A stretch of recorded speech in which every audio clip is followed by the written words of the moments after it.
Hi friends, and welcome back for day 3 of my October Eve 2022 series. Today I'm going to be sharing with you my first time making one of the Fawn Peekaboo Pop-Ups interactive cards. And when I tell you this turned out so much cuter and so much easier than I thought it was going to be, you're definitely going to want to stick around to the end because this card is definitely one of my favorites that I've probably ever made. So I knew I wanted to use the Fantastic set along with the Nighttime Sky stencil set from Fawn that came out in their newest release. So I did some Googling beforehand to get some color scheme inspiration, and I found this super beautiful spooky night sky color scheme. There's my inspiration picture. So I picked out some distress inks that went with that, and of course those colors will be listed in the description box below for you. Also, before we jump in, make sure you go ahead and hit that subscribe button now so you don't miss out on the next 10 days of spooky content, as well as all of my regular posts that go up every Friday afternoon at 4 p.m. Eastern. The first step in making my card was to trim down some Neenah 80-pound cardstock as well as some black regular plain cardstock, and I cut this larger rectangle piece twice, one from each layer. So one is going to be the front of our card and one is going to be the back.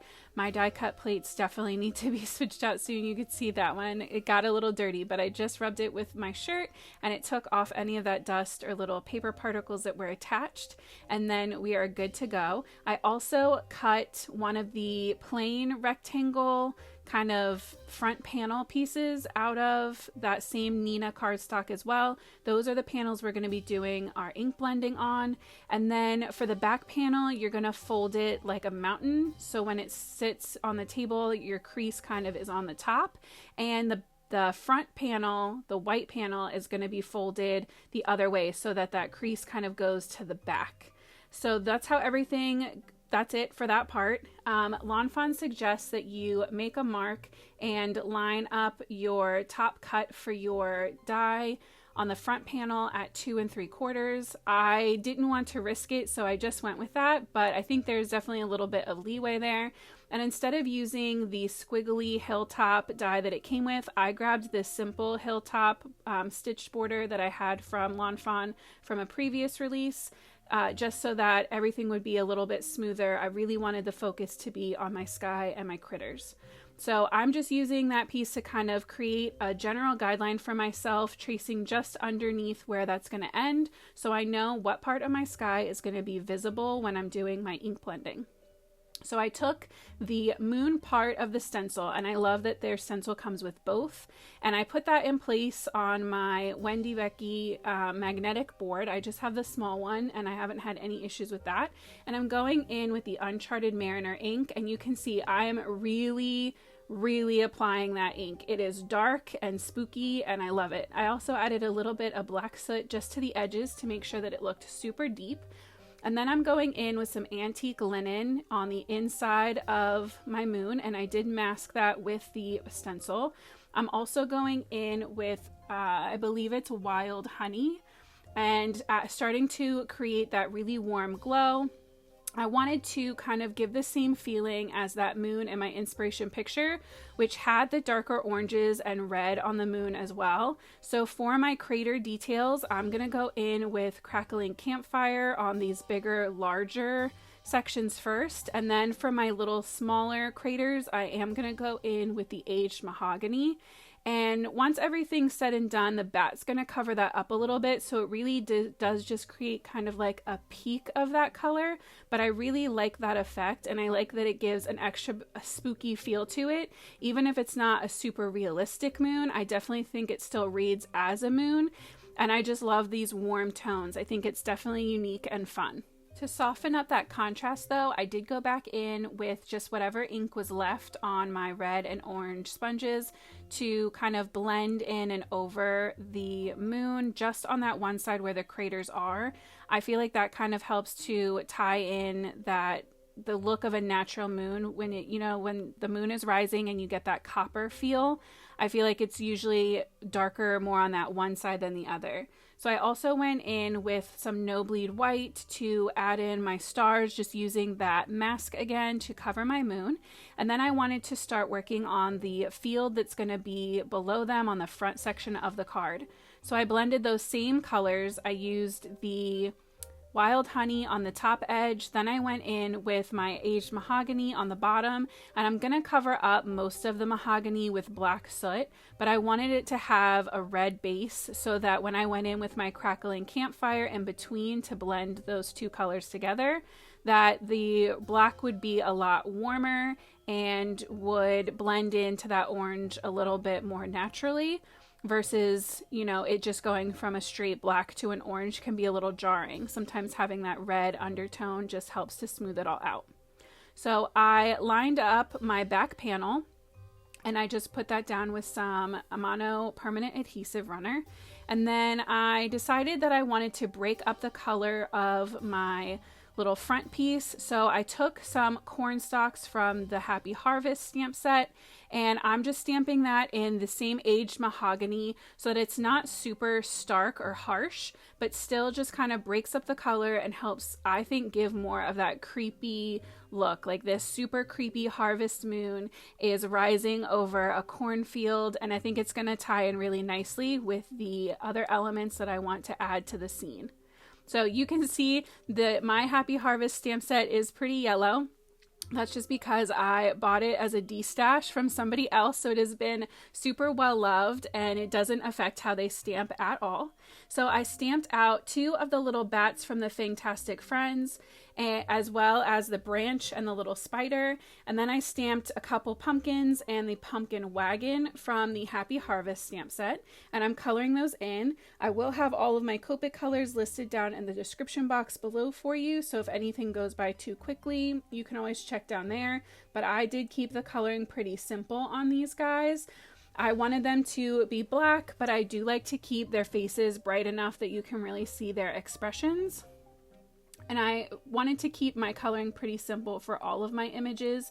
Lawn Fawn's images are pretty small, and I mean that in the best way possible. So I don't like to overcolor them or get too crazy about how many markers I'm trying to blend in those areas, because sometimes it gets to be too much and it gets a little bit soupy. So I'm going in with some darker R markers that would kind of match in with that aged Mahogany, the 89, 59, 39, and then just a little hint of 37 on that widest part. I use the same shades for the branch as I did for all of my pumpkin tops. And then for my pumpkins, I'm going to show you these first 2, and then I'm just going to do the other 3 in the wagon off screen because it's pretty much the same exact process for all of them. Going in with my darkest marker just to enhance those deeper shadows, my medium to blend it out, and I like to leave a ring, especially around that center kind of lobe of the pumpkin where that lighter shade's going to go, as well as right in the middle to give a nice highlight. So I added some white gel pen to my spider and bats to give them really cute little eye highlights that I think help bring out their expressions. And then I really wanted my sentiment to pop, so I decided to do some heat embossing with white embossing powder, and to make sure that this looked really solid, I'm stamping it in some white pigment powder, pigment ink from Simon Says Stamp. I find that stamping with white under my white embossing powder when I'm doing my embossing on top of ink blending really helps I'm so sorry. It really helps to make sure that my sentiment turns out really crisp and bright, and it helps to fill in any little gaps where maybe one little piece of embossing paper didn't take. So now it's time to put the whole card together. I'm going in with my adhesive tape runner to put that left hand side in place. You just line up the corner and the edges, make sure they're in the right spot, and push it down. And then this is the part you don't do. You don't finish it and close it before you add your elements. So you're gonna see I do it, and then I immediately realize what I've done, and I have to pry it up. Everything turned out fine anyway, so if this happens to you, don't panic. Just very gently pull that adhesive back up. Lucky for me, it did pull up very cleanly. So I decided to die cut my little arm lever out of some Studio Katia acetate sheets. I wanted it to be clear where my bat rises up over the moon.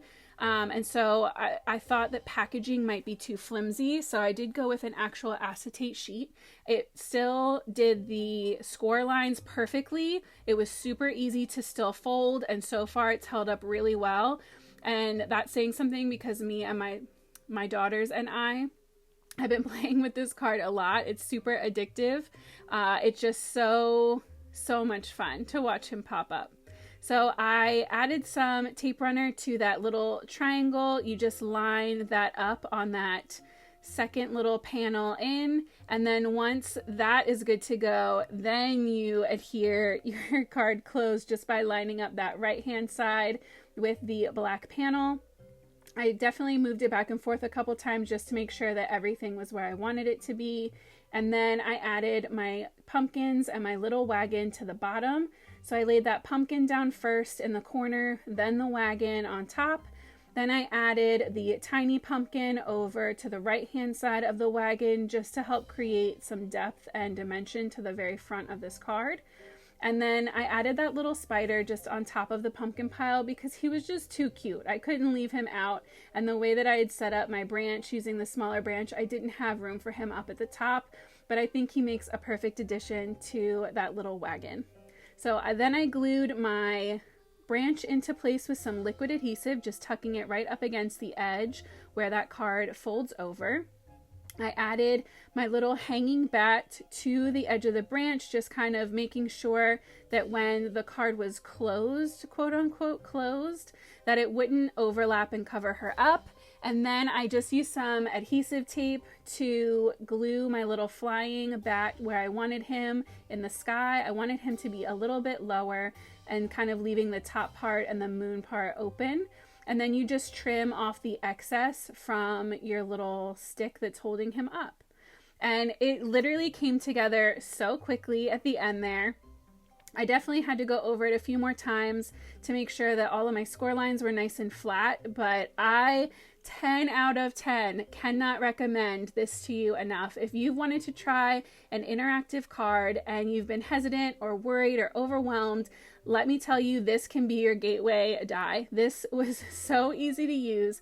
The finished result is absolutely beautiful, and your options with this are endless. So definitely think about using it. I hope that you enjoyed this video. I hope you learned something fun, and I cannot wait to see you tomorrow for October Eve, day 4. I hope you have an amazing night, and as always, happy crafting.